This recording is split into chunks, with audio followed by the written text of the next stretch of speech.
L'Europe veut ternir un peu l'image de Chine. À un moment donné, on avait diffusé des reportages, je ne sais pas si vous vous rappelez, avec une technologie nouvelle de reconnaissance faciale, avec un système de points sur des personnes, par exemple, qui peuvent commettre des délits. Donc, ils ont un système de points. À chaque fois que tu craches, on te retire des points. À chaque fois que tu traverses pas au feu rouge, on te retire des points, etc.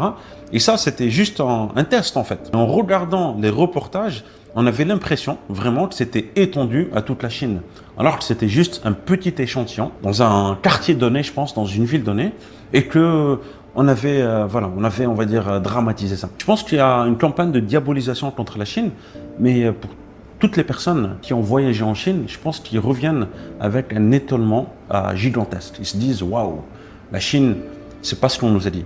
Et puis, il y a certains streamers aussi. Certains streamers, dans le fameux streamer iShowSpeed, qui est un streamer américain, qui est parti aux Chine et qui leur a fait une publicité de dingue. C'est-à-dire qu'il avait fait plusieurs villes. Il avait fait, je pense, Shanghai, une autre ville qui s'appelle Cyber City, vraiment magnifique.